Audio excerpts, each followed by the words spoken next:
జమ్మూ కాశ్మీర్లోని పహల్గామ్లో యాత్రికులపై జరిగిన ఉగ్రదాడి ఘటనపై వైఎస్ షర్మిల తీవ్రంగా స్పందించారు. ఇది ముమ్మాటికి కేంద్ర ప్రభుత్వ భద్రతా వైఫల్యమేనని ఆమె ఆరోపించారు. ఈ దాడికి నైతిక బాధ్యత వహిస్తూ ప్రధాని నరేంద్ర మోదీ, కేంద్ర హోం మంత్రి అమిత్ షా తమ పదవులకు రాజీనామా చేయాలని ఆమె డిమాండ్ చేశారు. దేశ భద్రత విషయంలో కేంద్ర ప్రభుత్వం పూర్తిగా విఫలమైందని విమర్శించారు. ఇది మన దేశం మీద జరిగిన దాడి. కానీ మన దేశం చివరిలో జమ్మూ కాశ్మీర్.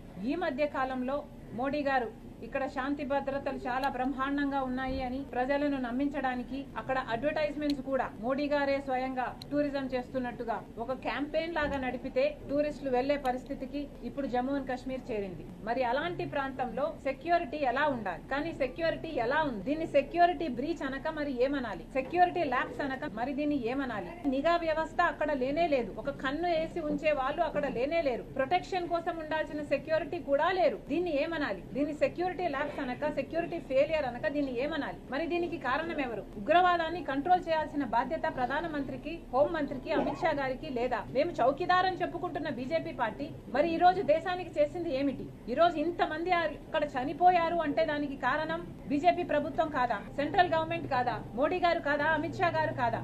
మోరల్ రెస్పాన్సిబిలిటీ వహించి ఈరోజు మోడీ, అమిత్ షా రాజీనామాలు చేయాలని, రిజిగ్నేషన్ ఇవ్వాలని మేము డిమాండ్ చేస్తున్నాం. దేశమంతా ఈ రోజు దాడి జరగబోతుంది అంటే ఇంటెలిజెన్స్ లేదా అని అడుగుతున్నారు. ఇండియన్ ఇంటెలిజెన్స్ ఏమైనట్టు అని అడుగుతున్నాం. ఇది ఇంటెలిజెన్స్ ఫెయిలియర్ కాదా అని అడుగుతున్నాం.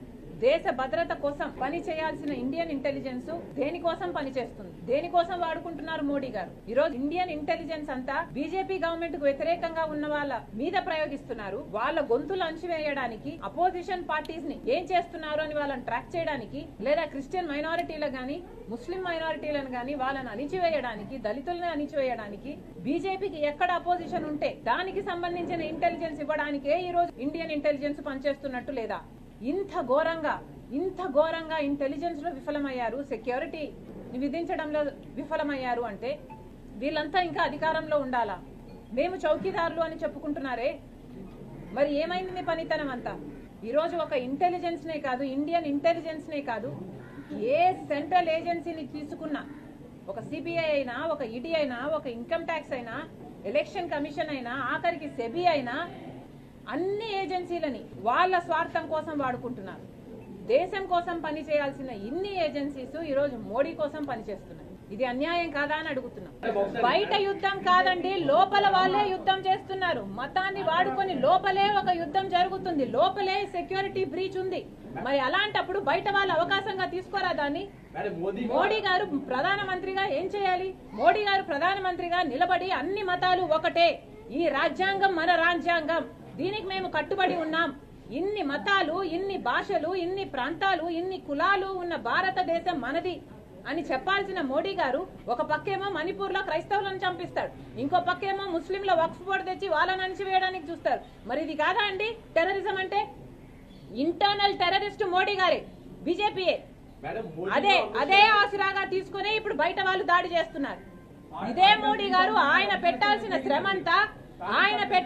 శ్రమంతా దేశం బాగు కోసం, ఇక్కడ వాళ్ళ కోసం, మన భద్రత కోసం పెట్టుంటే అసలు బయట నుంచి వచ్చి చొరబడి మనల్ని అటాక్ చేసే ధైర్యమే ఉండేది కాదు. ఈ రోజు ప్రతి సంస్థని మోడీ గారు దేనికి వాడుకుంటున్నారండి? ఈ రోజు ప్రతి సంస్థని, ఒక ఇంటెలిజెన్స్ అయితేనేమి, ఒక సిబిఐ అయితేనేమి, ఒక ఈడీ అయితేనేమి, ఆఖరికి సెబీ, ఎలక్షన్ కమిషన్, ప్రతి ఒక్కరిని మోడీ గారు స్వయంగా తన స్వార్థం కోసం వాడుకుంటున్నారు. కాబట్టే ఈ రోజు దాడి జరిగింది. మళ్ళీ డిమాండ్ చేస్తున్నాం, మోడీ గారు, అమిత్ షా గారు రాజీనామాలు చేయాలి. ఇది ముమ్మాటికి సెంట్రల్ గవర్నమెంట్ ఫెయిలియరే.